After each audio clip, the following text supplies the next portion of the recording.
Frozen 2 is finally here after, I guess, a lot of anticipation, 6 years after the first movie. And in this film, a huge new threat has arrived in the form of some element of sorts, and Elsa and Anna have to confront it, while Elsa is trying to also get to know a lot more about her powers and where she's got them from and how they affect the rest of the world around her. And they go off on a whole new adventure, and yeah, that's about it. That's basically the story. I'm gonna cut to the chase here. This film is not as strong as the first one. A lot of the impact and powerful storytelling at points that the first one had is not quite present in this movie. That being said, the film does have a lot of redeeming qualities. There are a lot of aspects to Frozen 2 that are to be commended. For example, the beautiful animation. 6 years have passed since the first one, and the animation has definitely improved by leaps and bounds. It looks amazing. There's a specific scene with water, and I remember thinking that is photorealistic.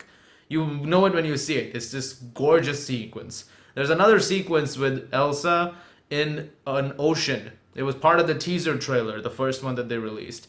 Magnificent sequence. Those are some amazing moments in the entire film. The voice acting, all of it is also phenomenal. Everyone's doing a really fantastic job, which really helps because there's a lot of singing in this movie, much like the first one did have. And that really does help the film quite a bit because the soundtrack is pretty great. This is also going to be a pretty big earworm though, because I think it's pretty much on record that anybody who watched the first film, their kids or kids in general played Let It Go over and over again, and I'm pretty sure everybody got tired of hearing that to the point where people hated the first movie. I actually tried not to get caught up in the hype of that first movie just like that. I just watched it on its own accord, and I thought it was a really solid animated film. I enjoyed it for what it was, and I liked the songs, and I listened to them on their own pace. I somehow managed to avoid any space where they were just constantly playing the songs, and I just got out of there with like 5 seconds and just, walked away like 5 blocks to the left or right or something, I don't know. But all jokes aside, this is a really good soundtrack, and I can see it playing a lot more. In fact, there's some songs in it that I think are actually better than the first film. So yeah, there are definitely those positives throughout it. And on that technical level, and in terms of the voices and all that, the film does definitely succeed. It's just that the story of this is not quite as strong, and it's very convenient at points. There's a lot of decisions made that also make very little sense. Some parts of this film are defining moments in how to tell the story and defining moments for its characters.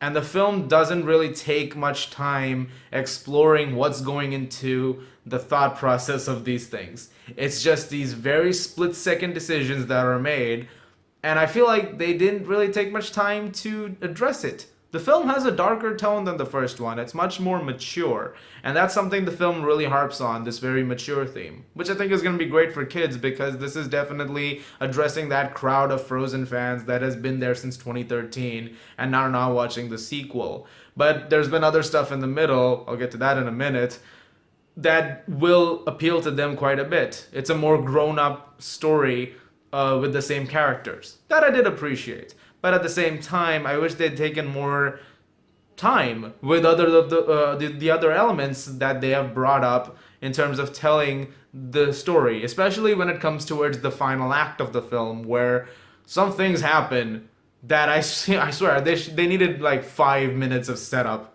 to explain what they're doing, because there's some strange stuff that happens. Now, like I said, I guess it was highly anticipated, and the reason I say that is because there's been a lot of Frozen stuff since the time of that first movie. There's been short films. There was that Olaf's Frozen Adventure Christmas thingy, which was in theaters with Coco, which was 30 minutes long, and people got mad over.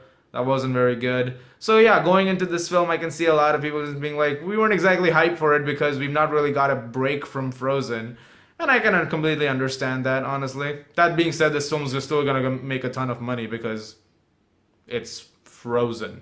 There's also a plot point with Kristoff throughout the entire film, which I didn't really like. He's trying to propose to Anna, and that's very cliched. It comes off as every cheesy, I can propose the right way thing you've ever seen in any film. There's a song with him that I described to a friend of mine as, it's out of 1987. And I don't mean that in a good way. So make of that comment whatever you will. That was the one song in the movie that I didn't really like, aside from everything else. The rest of the soundtrack is wonderful. There's some great stuff in there. Beautiful score, too, by Christoph Beck. One thing I do want to talk about, though, I'm going to end this on a positive note because I know a lot of people are probably bummed out right now.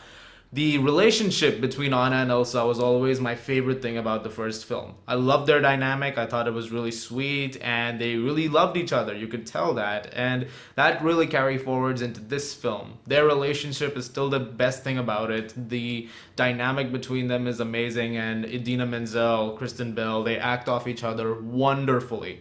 Once again, this is the highlight of the entire film. I'm going to address Olaf for a second.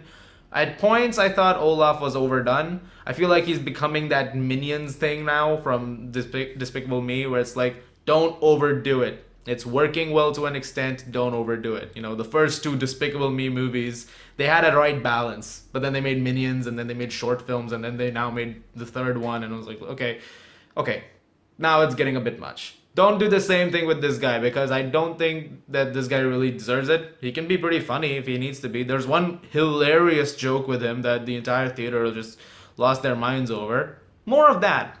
Keep more of that in there. But like I said, the film is still an overall decent, fine movie. It's just not as strong as that first one, and it really comes down to the story and some awkward beats between characters.